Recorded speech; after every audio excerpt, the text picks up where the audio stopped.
All right, so we're doing our 6.4 review here. We're going to start with 23. We'll move on to 27, 31, 75, and 85. So we're going to see some similarities, especially between like 27, 31, and then 75, 85. So first things first is we just want to find the greatest common factor, and this is in terms of the polynomial. So when we are looking at this thing, basically I'm just trying to figure out what do each of these things have in common. So when I look at this, I'm looking at 23 here. The easiest one to start out with is my constants. And so when I'm looking at this, 17 is a prime number. So in terms of like, if there's anything that these two are going to have in common for the constants, it would be 17. And so I do 175 divided by 17, I get 8 and some nonsense, so that doesn't work. And then I look at the variables with it. So here I have x to the 9th, here I have nothing, so this is just a constant itself. And so there's no variables I can factor out as well. So this one's done. There's nothing I can really do here. That is fully factored. Any questions here? Perfect. So if you can't so if it's already been if there's no real solution to it, would you just write that's already been factored basically? Yeah, I mean, if you want to say the greatest common factor, you could say it's 1, or you could say like there's no other greatest common factor, because typically we don't have 1 as a common factor because 1 is common to everything. Okay. Good question.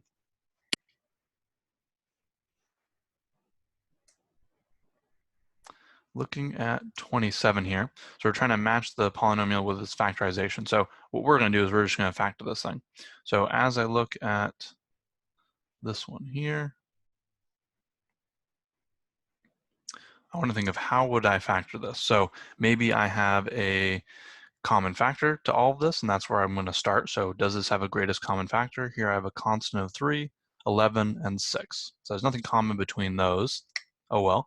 Then I look at my variables. So here I have x squared, x, and then just a constant 6. So nothing to do with the variables there. And so now I'm looking at how do I factor this thing. So this is our hard factoring case. So when we do this, we say, okay, the number in front of the the quadratic equation has a coefficient that is not 1 in front of the x squared value. So what I'm looking for is how does this break out and how does this break out? So here we use our cheat factoring method. So when I look at this thing, I'm going to start out by writing 3x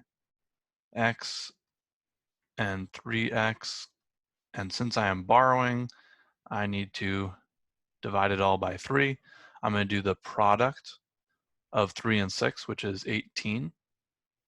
With 18, I'm going to start finding my factors. So 1 and 18, get 2 and 9. Could also do 3 and 6. And now I look at these signs, it's going to be both positive. So I don't really have to write all the positive signs. They're assumed to be positive. But if I were to add these things up, the one that I want is going to add to 11, which is this one right here. So I want my factors to be 2 and 9. So when I look at this, I'm going to say plus 2. And I'm going to say plus 9. And now I want to see, okay, well, what can I do to simplify to cancel off with this 3 downstairs here? Is there anything between 3 and 2 that I can factor out? Nope. Anything between 3 and 9? Yep. So this would turn into 3 and x plus 3. So now, again, just writing it a little bit differently, we see that we can cancel off our 3's here, and I'm left with 3x plus 2 times x plus 3. So now I'd want to see which one of my answers has this, and it looks like it is C, right here. The next one we're looking at, I think was 31, if I recall. Yep. So for 31 here, I'm looking to factor this big thing. The first thing that I always start with is my greatest common factor. So as I look at this thing, I'm gonna actually copy that so I can use it over here. Give ourselves a little bit more space. I want to see what can I factor out. So the first thing I'm going to factor out is a 2, because I have 2, 4, 4, and 8. So I'm going to factor out a 2. And then how about for my x's? I have x5, x4, x3, x2. So I'm going to factor out an x squared. And then what's left inside of this thing? So now what's remaining? After I took out a 2 from this term, it would become a 1. And I took out x2, so this is just going to be x3. Here, I factored out 2x squared, so what's left is a positive 2x squared. Here, I factored out, again, 2x squared, so now I have minus 2x. And here I factored out the 2x squared, so this becomes minus 4. So now as I look at this thing, as soon as I see 4 terms, I start thinking, okay, maybe it's going to be factor by grouping stuff. My factor by grouping stuff says, take a look at these and take a look at this. When I take a look at these, is there anything I can factor out? Yeah, I could. If I took out an x squared, it just becomes x plus 1. So my goal here is to factor something out so that I get x plus 1. What would I factor out to get an x plus 1 here? I'd factor out a negative 2. So I'm going to factor out a negative 2. Whoopsie. My bad, my bad. 2 there. There we go. Much better. So as I'm doing this thing, I'm saying, okay, I want to look for this over here. What do I factor out? I factor out a negative 2. And so now I've still got this green thing sitting on the outside of all of this, the 2x squared. And so now what I'm saying is that each of these two terms, right, this is a term and this is a term separated by my subtraction sign there, are common. So if these are the same, I could just factor that out. If I factored that out, what would be left? It would just be x squared minus 2. And I've still got my 2x squared on the outside. So this would be my final answer. I'd want to see, can I go any further with this? But I cannot. So basically once I see this, I'm done. If it was like x squared minus 4, then I could go a little bit farther. So which one does this match up with? Looks like, oh, why do I have an x squared here? I'm losing it. Oh, no, this is right. So which does these match up with? 2x squared. There we go.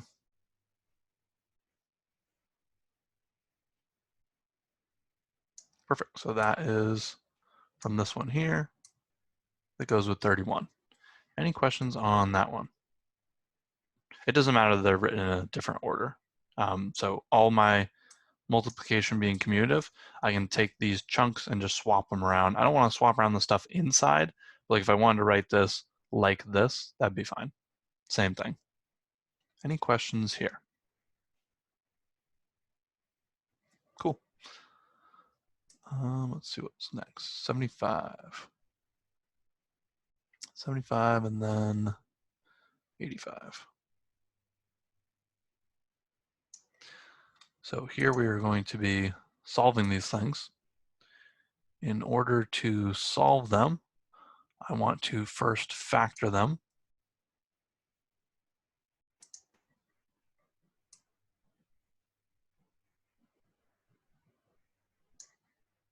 So starting with this one here, what do I see between these two that they have in common? So the first thing I notice here is that I maybe have some common factor with the constants. So 243, is that divisible by 3 or not? So I know that it is, but we don't really need to know that it is. We can just check that on a calculator. So don't feel like you need to know that. But a 3 does factor out of this thing. And then I've also got x to the 7 here and x to the 3 here. So I'm able to factor out an x to the 3. So now let's see what's left. This used to be a 3, factored out the 3, so now it's going to be a 1. It used to be x to the 7, I factored out an x to the 3, so now I'm x to the 4. And then I'm going to say minus, and here I'm going to put my 81, and now this is just going to be 81 because I factored out my x to the 3rd. And this is equal to 0. So now I look to see if I can factor this further.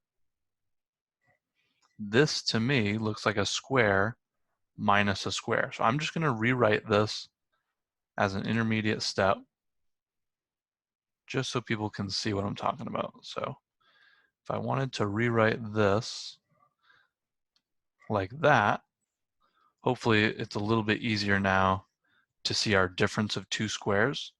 So my difference of two squares says when I factor this thing, it's going to look like a plus b and a minus b. So I'm going to factor this thing out.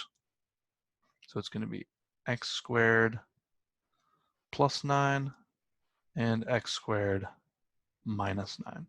So now that I'm at this point, I want to look again. Is there a way that I can continue factoring? This looks like I've got a square plus a square. Is that a thing? No, it's not a thing. How about a square minus a square? Yes, definitely a thing. We just did it. So let's go one step further with this one here to call it x plus 3, x minus 3. And I'm still going to have all my other chunks, so x squared plus 9, and we have 3x cubed. And again, this is all equal to 0. So when I'm looking at this, I want to set each chunk individually equal to 0. So when I have 3x to the third equals 0, I'm going to divide both sides by 3, just going to be 0. So now I have x to the third equals 0, so x equals 0. Take the cube root, take the cube root. So I've got my first answer here. Now I want to do the next one. Next one's going to be x squared plus 9 equals 0. I'm going to subtract 9 from both sides. So I get x squared equals negative 9. And then from here, I'm going to take my root. So I'm going to get x equals, excuse me, too many lessons, plus or minus. And now here I'm going to say 3i. So the reason it's an I is because I'm taking the root of a negative. So here my x value is plus or minus 3i. And then for these two, the first one's going to give me x equals negative 3, because I'm saying x plus 3 equals 0. And the next one's going to be x minus 3 equals 0. So x equals 3. So in terms of all of my solutions, I've got 0, plus or minus 3i, and I got plus or minus 3. So those would be all of my answers for number 75. Any questions there?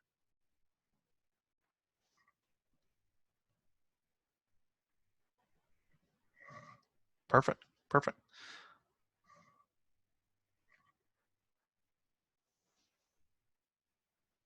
So the first thing I want to do for 85 is I want to get everything set equal to 0.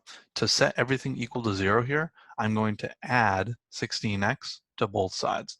So I'm going to say 2x to the fifth minus 12x cubed plus 16x equals 0.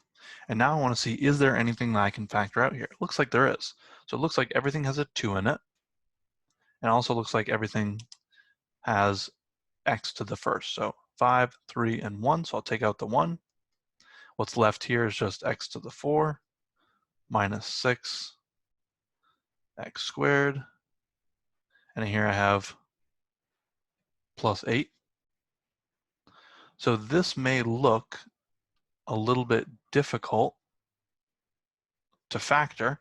And if you wanted to change some things to make it look easier, we could. So if I wanted to call x squared w, for example, just to throw a new variable in there with a lower degree that we're more comfortable with, the way that I'm getting that is I'm looking at this middle thing and I'm saying, okay, it is an x squared.